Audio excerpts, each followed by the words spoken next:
Hello friends, welcome to my channel learning campus. हमने CTET के लिए क्विक रिवीजन स्टार्ट कर रखा है।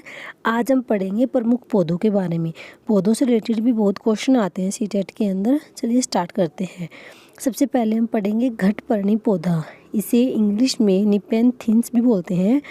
यह एक कीट भक्षी पौधा है। ये क्या करता है? कीट को खा जाता है, क्योंकि इसमें नाइट्रोजन की कमी होती है। तो अपने नाइट्रोजन को पूरा करने के लिए क्या करता है? कीट को खाता है। जैसे इसके ऊपर कीट ऐसे ऐसे खुला रहता है, जैसे कीट इसके ऊपर बैठते हैं, ये एकदम से इसको बंद कर देता है अपने आप को, और उसमें कीट अंदर चला जाता है। ठीक है, कीड़े मकोड़ों को खाता है ये एक ऐसी मृदा पे उगता है जहाँ इसमें नाइट्रोजन तत्व नहीं होते। ठीक है, ऐसी मिट्टी पे उगेगा जहाँ पे नाइट्रोजन तत्व नहीं होते। यह कीड़े मकोड़ों, मेंढक, चूहे व छोटे जीवों का भक्षण करता है। इसे इसलिए कीटभक्षी पौधा कहा जाता है। कई बार आता है ये क्वेश्चन। नेक्स्ट है सरसों के पौधे की पत्तियों का प्रयोग हम देखो, ऐसा आता है कि ऐसा कौन सा पौधा है जिसका प्रयोग हम सब्जी बनाने के लिए भी करते हैं, जिससे तेल भी निकालते हैं। तो वो कौन सा होता है? सरसों। इसकी पत्तियों से हम क्या करते हैं? सब्जी बनाते हैं, और इसके बीजों से हम तेल निकाला जाता है, जिसका प्रयोग भोज्य पदार्थ बनाने में किया जाता है। उसके बाद आता है नारियल का पेड़ एक बीज पत्री होता है। इसका तना लंबा व शाखा रहित होता है, इसमें शाखाएं नहीं होती। ये पेड़ केरल में, तमिलनाडु में, महाराष्ट्र में, गोवा आदि में तटीय प्रदेशों में बहुतायत में पाए जाते हैं। उसके बाद आता है खेजड़ी का वृक्ष मुख्यतः रेगिस्तान में पाया जाता है। खेजड़ी पे बहुत क्वेश्चन आते हैं। रेगिस्तान में पाया जाता है, खेजड़ली गांव में, प्रमुखतः खेजड़ली गांव में। तो वहाँ के लोगों ने क्या किया था कि उन्होंने पेड़ों को काटने से मना कर दिया था, जिसकी वजह क्या किया उन लोगों ने कि हम पेड़ को नहीं काटने देंगे, और पेड़ से चिपक गए थे। और कई लोगों ने अपनी जान भी दे दी थी। बिश्नोई समाज के 363 लोगों ने अपनी जान दे दी थी पेड़ों को बचाने के लिए। तो रेगिस्तान में होते हुए भी वो जो खेजड़ली गांव है वो हरा भरा है, और वहाँ के जानवर हैं वो बिना किसी भय के घूमते रहते हैं। ठीक है, तो रेगिस्तान में पाया जाता है। और छायादार वृक्ष को मरुस्थल का राजा भी कहते हैं। इस वृक्ष को अधिक जल की आवश्यकता नहीं होती, और इसके जो फलियां लगती है उनका प्रयोग सब्जी बनाने के लिए किया जाता है। और इसके जो छाल वगैरह होते हैं वो वहाँ के रहने वाले जानवर उसको खाते हैं। उसके बाद हम बात करते हैं नीम वृक्ष के बीज से यूरिया को लेपित करने हेतु तेल बनाया जाता है। साथ ही नीम वृक्ष जैविक कीटनाशक का भी उत्पादक है। जैसे गेहूं वगैरह हम स्टोर करके रखते हैं, तो उसमें नीम की पत्तियां डालते हैं ताकि उसमें कीड़े मकोड़े ना लगें। ठीक है, फिर आता है जेट्रोफा से क्वेश्चन हर बार आता है।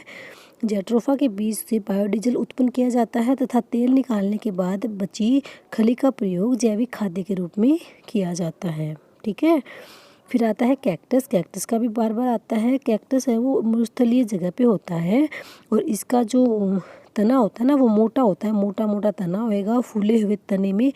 और क्या करता है ये कैक्टस मरुस्थलीय क्षेत्रों में पाए जाने वाली प्राकृतिक वनस्पति है। यह अपने मोटे व फूले हुए तनों में पानी समेट के रखता है। वह सूखे व रेगिस्तानी परिस्थितियों में जीवित रहते हैं। इसकी पत्तियां कांटेदार होती है, जिससे कि जल का कम ह्रास हो। कांटेदार पत्तियां होती है, इसकी पतली पतली पत्तियां होती है ऐसी ऐसी, जिसकी वजह से क्या हो कि जो वाष्प उत्सर्जन है वो बहुत कम होता है, तो इनके अंदर पानी जमा रहता है। ठीक है, नेक्स्ट क्वेश्चन। अब हम बात करेंगे जूट को स्वर्णिम रेशा कहा जाता है।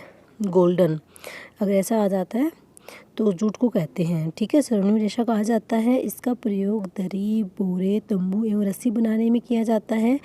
विश्व में सबसे ज़्यादा जूट होता है भारत, बांग्लादेश व चीन में है। ठीक है, नेक्स्ट तुलसी को जड़ी बूटियों की रानी कहा जाता है। इसका वैज्ञानिक नाम ओसिमम सैक्टम है।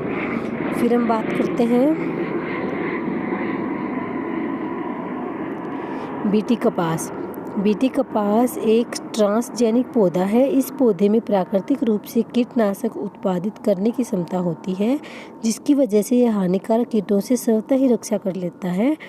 इसमें यह गुण बैसिलस यूरेनजिनसिस जीवाणु की उपस्थिति के कारण होता है।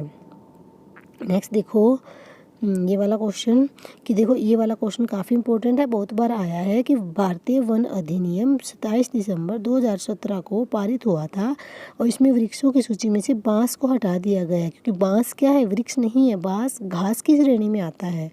क्योंकि वनस्पति शास्त्र के वर्गीकरण के अनुसार बांस घास की श्रेणी में आता है, और यह सबसे तेज़ी से बढ़ने वाली वनस्पति है। तो बाँस को अगर ऐसा क्वेश्चन आ जाए कि निम्नलिखित में से कौन सा पेड़ नहीं है, तो बाँस का ऑप्शन मिलेगा। तो बाँस पेड़ नहीं है, बाँस क्या है, घास है। ठीक है, तो ये थे कुछ क्वेश्चंस पेड़ों से रिलेटेड। आई होप आपको समझ में आए होंगे। अगर वीडियो पसंद आई है तो इसको लाइक कीजिए, शेयर कीजिए और मेरे चैनल को सब्सक्राइब कीजिए। मिलते हैं नेक्स्ट वीडियो में। Thank you, thanks for watching.